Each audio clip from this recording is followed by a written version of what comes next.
wrong number. I've got you. Don't let go. Mafia Never. boss replied.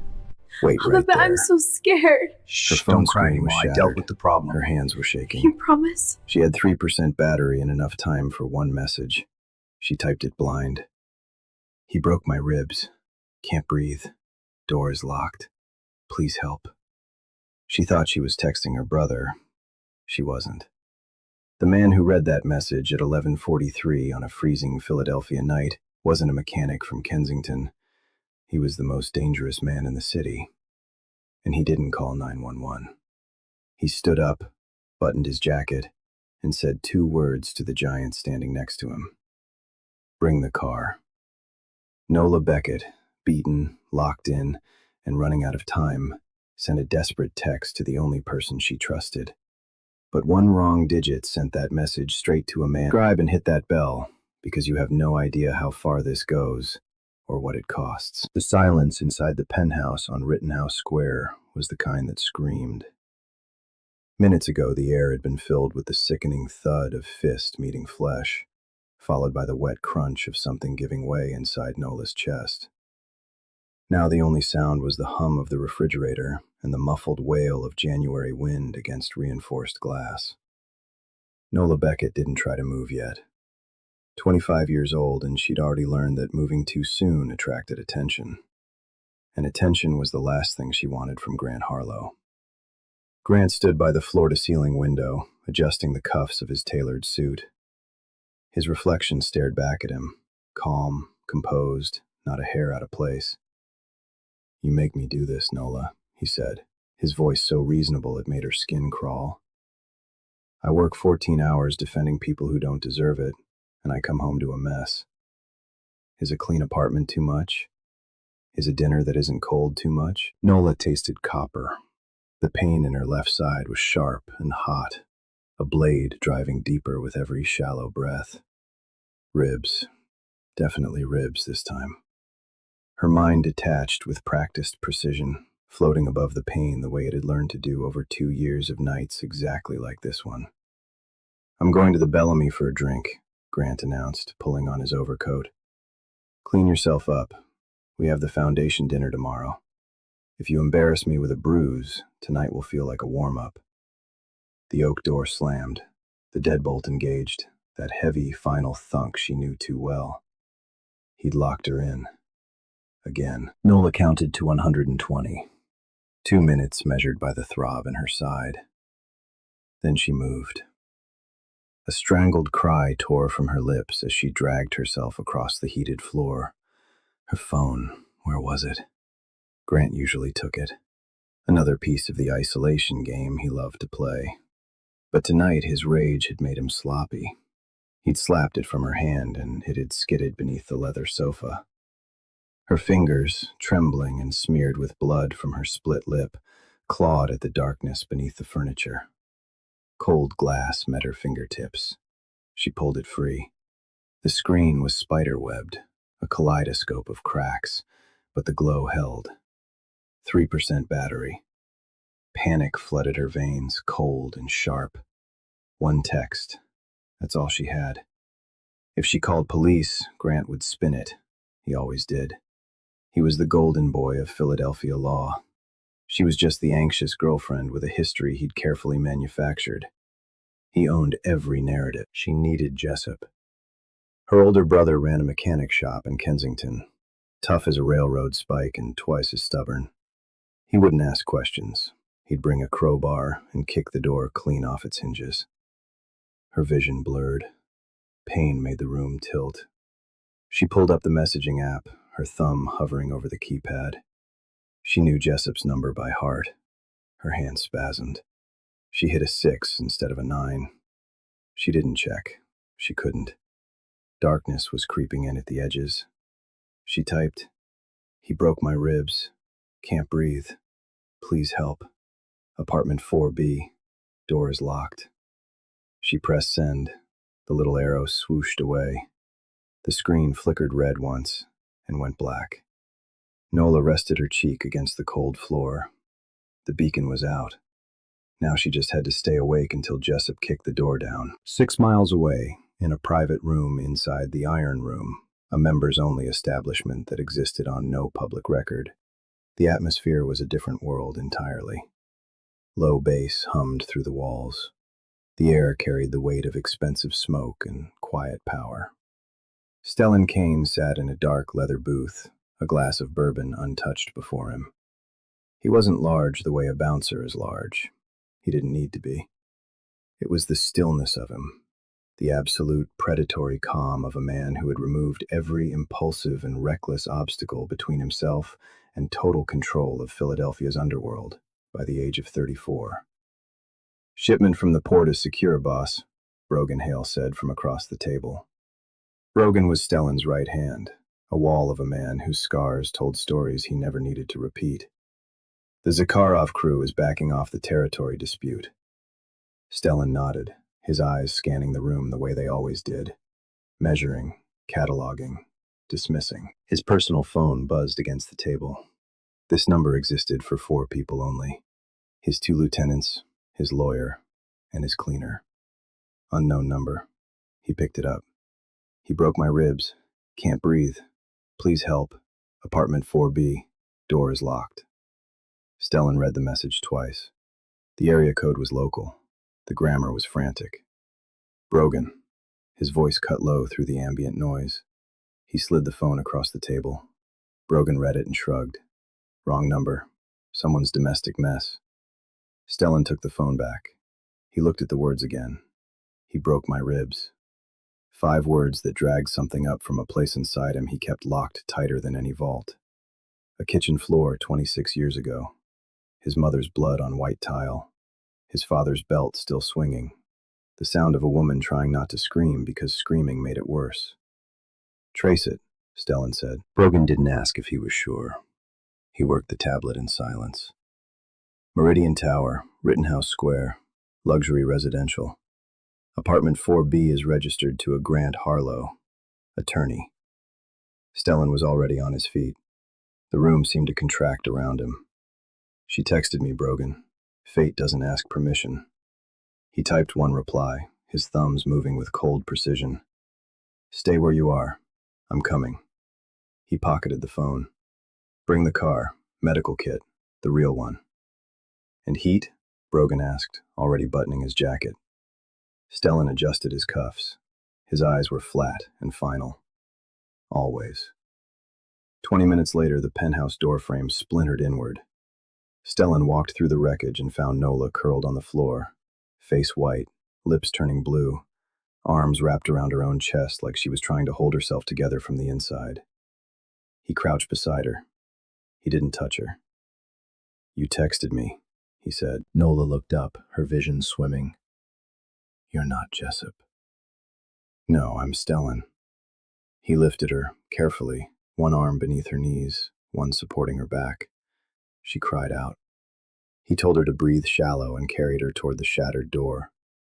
They made it to the elevator. The doors opened, and Grant Harlow stepped out holding a takeout bag, his face shifting from confusion to arrogance in half a second. "Put her down. I'll have you arrested for kidnapping." Stellan didn't flinch. Brogan pinned Grant to the elevator wall before he could finish his next sentence. Stellan carried Nola into the elevator without looking back. As the doors closed, Nola whispered against his chest, "You're the Mafia." Stellan looked down at her. "Does that frighten you more than what's up there?" Nola thought about the locked door, the cold floor, 2 years of learning how to be invisible inside her own home. "No," she said. Then everything went dark. Nola opened her eyes to crown molding and the smell of antiseptic mixed with something softer. Lavender. She wasn't in a hospital. The ceiling was high. Heavy curtains blocked most of the light, but a sliver of gray morning crept through. She tried to sit up. A sharp pull in her side stopped her flat. She looked down. Her torso was wrapped in professional compression bandages. She was wearing a soft, oversized shirt that wasn't hers. "Careful." A woman sat in a wingback chair in the corner. Mid-50s, steel gray hair pulled tight, a face that had seen more trauma than most surgeons. She wore scrubs over black slacks. "I'm Petra. former trauma nurse at Jefferson. Now I work for Mr. Kane. You have 2 fractured ribs, a severe concussion, and deep bruising across your left hip and back. The split on your lip needed 3 butterfly strips. Where am I? Safe house, Bryn Mawr. Mr. Kane's orders were to let you sleep through the night. You needed it. Nola drank the water Petra brought her. Memories flooded back. The text, the shattered door, Grant's face in the elevator. Is he here? Downstairs. He's been waiting since 4 a.m. The door opened and Stellan walked in. Dark jeans, black sweater, sleeves pushed to his elbows. He looked less like a man who ran an empire and more like a soldier between deployments. He stopped at the foot of the bed. He didn't come closer. How's the pain? Manageable, Nola lied. You're a terrible liar. Take what Petra gives you. Nola studied him. The question that had been circling her mind since she woke up in his arms finally came out. Why did you come? You're a crime boss. I'm nobody. A wrong number. You could have deleted it and gone back to your drink. Stellan crossed his arms and looked toward the window.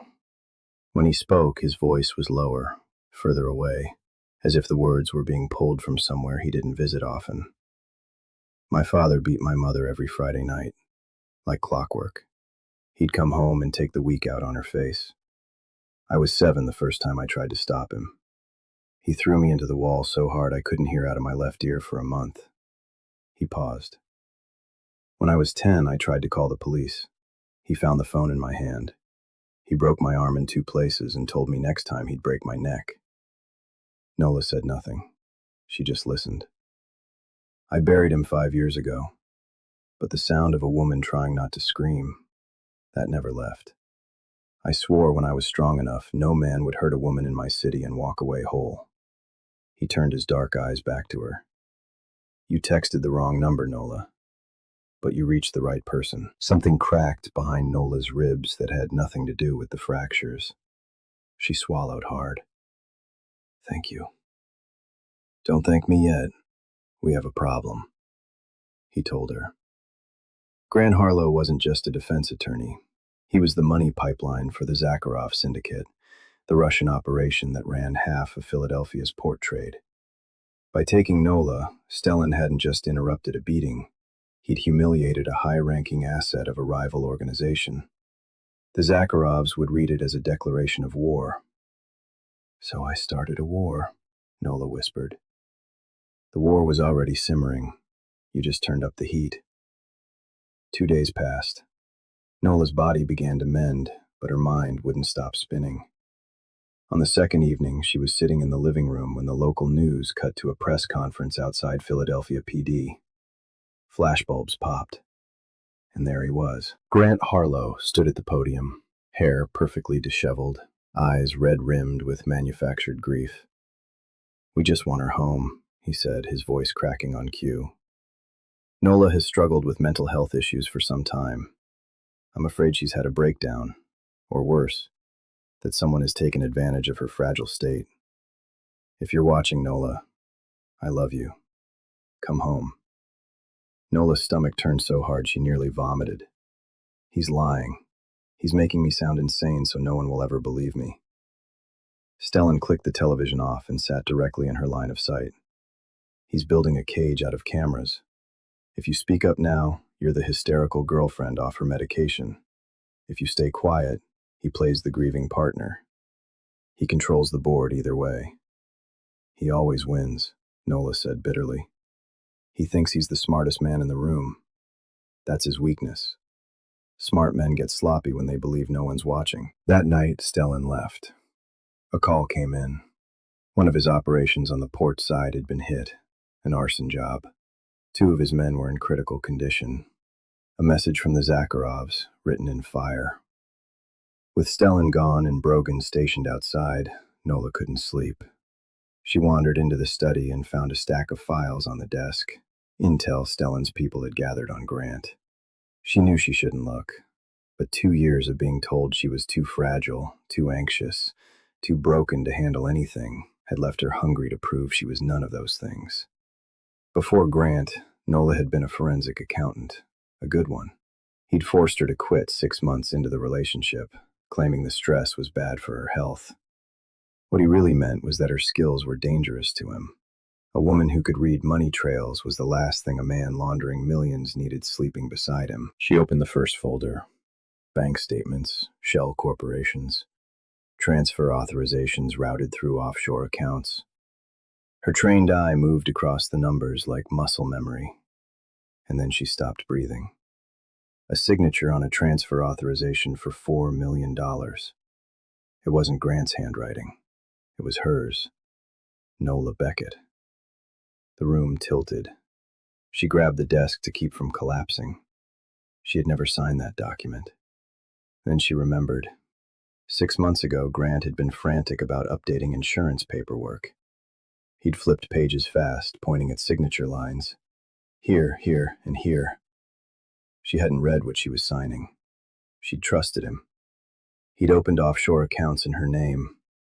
Every dollar the Zakharovs ran through Grant's firm was being washed through her identity. If she went to the authorities, she wouldn't be a victim. She'd be a convicted money launderer. But that wasn't even the worst part. The accounts were biometric locked. The Zakharovs couldn't move the funds without her fingerprint or her physical signature on new authorization papers. She wasn't just Grant's scapegoat. She was the key to $40 million the Russian mob couldn't touch without her. That's why they were burning Philadelphia to flush her out. Not because of pride, not because of territory, because she was worth more alive than every warehouse Stellan owned combined. Nola closed the folder. Her hands were steady, steadier than they'd been in 2 years. The fear was still there, but something else was rising underneath it. Something hotter. Something that felt like the first spark before a fire catches. She wasn't just a woman who'd been beaten. She wasn't just a wrong number. She was sitting on top of a $40 million bomb, and every dangerous man in Philadelphia wanted to be the one holding the detonator. Nola was standing in the study with the folder still open when her phone buzzed in her pocket. The phone Stellan had given her, the one with only his number programmed into it. The screen didn't show Stellan's name. It showed unknown caller. Her thumb hovered over decline. Every rational part of her brain screamed to ignore it. But something deeper, something sick and twisting in her gut, made her answer. Hello, Nola. Not the voice she expected. Not Grant. Not Russian. It was raw, panicked, and painfully familiar. Jessup. The name came out of her like a prayer. Jessup, oh my God. Are you okay? Where are you? I don't know, Noel. His voice broke. She heard a dull thud in the background, and Jessup groaned, the sound of a man trying not to scream. Some guys came to the shop. They said they need you to come back. Another voice took the line, heavy, accented, cold as a steel blade dragged across ice. Miss Beckett, we have your brother. He is a strong man, but strong men still break. Don't hurt him. Nola's knees buckled. She grabbed the edge of the desk. Please, he has nothing to do with this. He is family. That makes him everything. You have 2 hours. Pier 17, Warehouse 9. Alone. If we see Kane's people, your brother dies. If you are late, your brother dies. If you call anyone, your brother dies. The line went dead. Nola stood motionless. The phone shook in her hand so hard she nearly dropped it.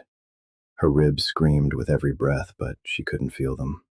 Couldn't feel anything except the image of Jessup, her big brother who'd raised her after their parents died, the man who taught her to change a tire and throw a punch and never let anyone make her feel small. Tied to a chair somewhere with blood on his face because of her. She looked through the study window. Brogan was posted at the front gate, back turned, scanning the perimeter. If she told him, he'd call Stellan. Stellan would mobilize. The Zakharovs would see them coming from a mile away and put a bullet in Jessup before the first SUV cleared the gate. She had to go alone. Nola moved fast. She grabbed a heavy coat from the mudroom, shoved her feet into boots, and slipped through the side door into the garage. Stellan's fleet of vehicles sat gleaming in the dark, all locked, all keyless. But at the far end sat a catering van that had delivered supplies that morning. The driver was somewhere inside the house. The keys were in the ignition. She didn't think. She climbed in, wincing as her ribs caught fire, started the engine, and pulled out. The tires crunched on frozen gravel. In the side mirror, she saw Brogan spin toward the sound, shouting, reaching for his weapon, but she gunned it through the gate before the electronic lock could engage. The van fishtailed onto the icy road, and Nola gripped the wheel with both hands, knuckles white, heart slamming so hard she could feel it in her fractured ribs. She was loose, and she was driving straight into the mouth of something she knew she might not drive out of. The ride to the port was a blur of gray sky and dirty snow. She rehearsed nothing. There was nothing to rehearse. She had no weapon, no plan, no leverage. Only the knowledge that her brother was bleeding in a warehouse because she'd hit a 6 instead of a 9 on a shattered phone screen. She parked the van at the edge of Pier 17. The waterfront was a graveyard of rusted shipping containers and skeletal cranes. Wind cut off the Delaware River so hard it stole the breath from her lungs. "I'm here!" she screamed into the wind. "Let him go!" A metal door on Warehouse 9 groaned open. Grant Harlow stepped out. He looked wrong, not the polished attorney from the press conference. His eyes were wild, his collar undone, a manic energy radiating off him like heat from a cracked engine. 3 men in dark leather flanked him. Behind them, deeper in the warehouse shadow, Nola could make out a shape slumped in a chair. Jessup. "Nola," Grant said, spreading his arms like he was welcoming her to a dinner party. "You look terrible, darling. Has that animal been feeding you?" "Where is my brother?" "Inside, alive. A few bruises. Nothing compared to the embarrassment you've caused me." He walked toward her, the charm peeling away with every step, exposing the thing underneath that Nola knew too well. "Do you have any idea what you've done? The press, the police. My clients are extremely unhappy. You froze their money." "You froze their money," Nola spat. "You stole my identity. You put $40 million in my name without my knowledge." Grant stopped. A flicker of something, surprise, maybe even admiration, crossed his face. "So you figured it out. I always said you were sharper than you let on. Yes, the accounts are yours, which is why I need you to sign a few documents. Then you and Jessup walk away. Simple." "Liar. The second I sign, we're both dead." Grant shrugged. The mask was fully off now. "Maybe. But if you don't sign, Jessup dies right now. Slowly. While you watch." He grabbed her arm, the same arm that still carried bruises from the last time he'd grabbed her, and dragged her toward the warehouse. "Get off me," Nola twisted against his grip. Grant raised his hand to strike. The sound was something Nola would remember for the rest of her life. A sharp, suppressed crack, like a whip snapping through frozen air. Grant's raised hand erupted. Blood sprayed across the snow. A bullet had gone clean through his palm. He dropped to his knees, screaming, clutching the ruined hand against his chest. A voice cut through the chaos from somewhere in the dark maze of containers. Low, unhurried, and cold enough to freeze the river solid. She said, "Get off." Stellan Kane stepped from the shadows, tactical vest over his suit, rifle held with the ease of a man who'd been born holding one. And he wasn't alone. From every corner, rooftops, crane platforms, behind stacked containers, figures emerged, dozens of them. Brogan was there, face murderous. Red laser dots appeared on the chests of the 3 Russians before they could reach for their weapons. "Don't," Stellan warned. "My people are bored. Give them a reason." The Russians raised their hands. Stellan walked toward Nola. He didn't look at Grant sobbing in the snow. He looked only at her, and his eyes were blazing with something between fury and relief. "You ran. They had Jessup. You think I wouldn't have found him?" Before she could answer, Stellan gestured to Brogan. "Open the warehouse." Brogan and 2 others kicked through the side entrance. Moments later they emerged supporting a limping, bloodied, but breathing Jessup. Nola ran to him, wrapping her arms around him as gently as her broken ribs allowed. "I'm sorry," she whispered. "I'm so sorry." "Not your fault, Noel," Jessup rasped. "But whoever these guys are, I like them better than your boyfriend." Then Grant, bleeding, desperate, half mad with pain, screamed a single word into the dark. A name. A signal. The warehouse behind them erupted. The explosion threw Nola off her feet. Heat and shrapnel and a wall of sound so massive it turned the world white. She hit the ground hard, felt Stellan's body cover hers, shielding her from the debris raining down like judgment. Gunfire erupted from the east side of the pier. A second wave. The Zakharov boss, Ilya Zakharov himself, hadn't trusted Grant to handle this alone. He'd brought his own army. Smoke swallowed the dock. Muzzle flashes strobed through the black. Stellan hauled Nola to her feet. "Can you run?" "Yes." They sprinted into the maze of shipping containers, bullets sparking off metal inches from their heads. Stellan was down to half a magazine. Brogan's voice crackled through the earpiece. Pinned at the east gate, thermal optics closing in. They were being boxed in, pushed toward the water. Nowhere left to go. Then Nola saw it, the crane control panel mounted on the container beside her. And an idea hit her so hard it almost knocked the pain out of her ribs. "Give me 30 seconds, she said, pulling out her phone. "We don't have 30 seconds. "Make it 20. Stellan raised his rifle and fired twice into the smoke. Nola's fingers flew across the screen, bypassing the shipyard's firewall, accessing the automated crane system. The overhead gantry groaned to life. The massive magnetic clamp descended behind the Russian line and slammed into a stack of empty containers. The impact shook the ground like an earthquake. Containers toppled in a chain reaction, crushing the path behind the Zakharov soldiers, throwing metallic dust into the air, blinding every thermal scope on the dock. They broke through the gap, but at the edge of the pier, a figure stepped from behind a concrete pillar. Massive. Fur coat. A heavy revolver aimed directly at Nola's chest. Ilya Zakharov smiled. "Clever girl, but cranes are slow. Bullets are not." Nola held Zakharov's gaze. The revolver was steady. Stellan had lowered his rifle. One wrong move and the bullet would find her chest before he could blink. "You want the money," Nola said. Her voice came out steady, steadier than she'd ever heard it. 40 million. I can transfer it right now." She held up her phone. One tap. Zakharov's eyes flicked to the screen. Greed, that ancient, predictable hunger, tightened his jaw. "Bring it here." Nola walked forward. One step. Two. Close enough to smell the stale cigarette smoke clinging to his fur coat. Close enough to see the broken veins mapping his nose. Close enough. "The transfer code," Zakharov demanded. "Now." Nola tilted the phone toward him. He leaned in. Just a fraction. Just enough.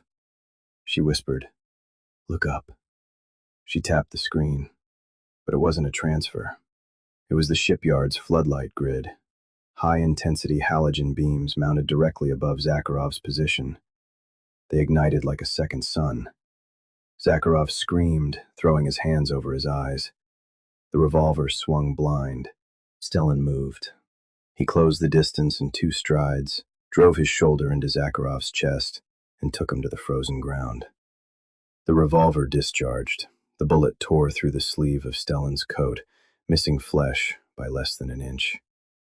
Stellan pinned Zakharov's gun arm, twisted until the wrist snapped like dry wood, and the weapon skittered across the ice toward the water.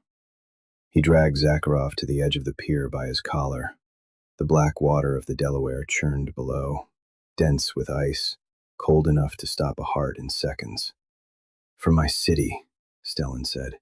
He shoved. Zakharov hit the water without a sound. The current pulled him under. He didn't surface. Stellan stood there, breathing hard, blood running from a gash above his eye. He turned to Nola. She was shaking, not from fear, but from the crash. Every drop of adrenaline leaving her body at once. He crossed the distance and wrapped his arms around her, pulling her against his chest. "It's over," he said. Behind them, Brogan's team secured the dock. The remaining Zakharov soldiers had scattered the moment their boss went into the river. Jessup was safe in an SUV with two of Stellan's men. And Grant Harlow, the man who'd started all of this, was curled in the snow, cradling his destroyed hand, sobbing like the hollow thing he'd always been underneath the expensive suits. Nola pulled back from Stellan's chest and looked at Grant. She walked toward him. He looked up at her with bloodshot eyes, and for a second, just a second, the old mask tried to reassemble itself. "Nola, please. I need a hospital. I'm bleeding out. You're not a monster. You're not like them." Nola crouched down to his level, the same level she'd been on when he'd left her broken on a hardwood floor. "No, I'm not like them. And I'm not like you either." She stood and turned to Stellan. "Don't kill him." Stellan's jaw tightened. "Give me one reason." "Because death is 15 seconds of pain, and then nothing." "He doesn't get nothing." Her voice was iron. "He worships his name, his reputation, his career. Take all of it. Every piece. Let him sit in a cell for 20 years knowing that the woman he broke is the one who buried him." Stellan studied her for a long moment. Then something shifted in his expression. Something that looked like the first time a man realizes the person in front of him is stronger than he'll ever be. "Brogan," he said without breaking eye contact with Nola. "Patch his hand, then send every file on the laundering operation to the FBI. Anonymously. Every dollar tied to Grant Harlow's name." Brogan grinned. "With pleasure, boss." 6 months later, Nola sat on a sunlit terrace overlooking the coast of Cascais, Portugal. Salt air drifted through the open windows. Her ribs had healed, though they still ached when the weather shifted, a quiet reminder of the night everything changed. Her laptop was open. She'd just completed the final transfer. Every cent of the dirty money Grant had hidden in her name, routed anonymously into a network of domestic violence shelters across Pennsylvania. His greed was now funding the escape of women exactly like her. Grant Harlow was sentenced to 22 years. No deal. No golden tongue to save him. The courtroom footage showed him weeping as the judge read the charges: money laundering, fraud, conspiracy, domestic battery. The man who'd owned every narrative finally had one written for him. Jessup had settled into coastal life the way only a Kensington mechanic could. He'd appointed himself chief engineer of Stellan's small fleet of boats, tinkering with engines that ran perfectly fine because sitting still made him restless. Stellan walked onto the terrace. The tension that used to live in his shoulders, the coiled, permanent readiness of a man who trusted nothing, was softer now.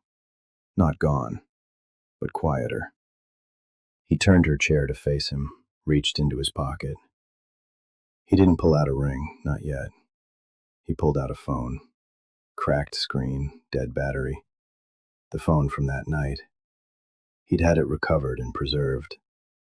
"I kept this," he said, "to remind myself that the best thing that ever happened to me started with a wrong number." Nola touched the shattered glass, then she looked up at him. "I love you, Stellan. Not because you saved me, but because you showed up when nobody else would have." He kissed her. No blood on the floor, no sirens in the distance, no locked doors, just the sound of the ocean, the warmth of the Portuguese sun, and two people who found each other through one wrong digit and chose, freely, without fear, to stay. She texted the wrong number, but she got the only reply that ever mattered. "If you made it this far, you felt something, and we know it. It's what you would have done in Nola's shoes. We read every single one. Ring that notification bell.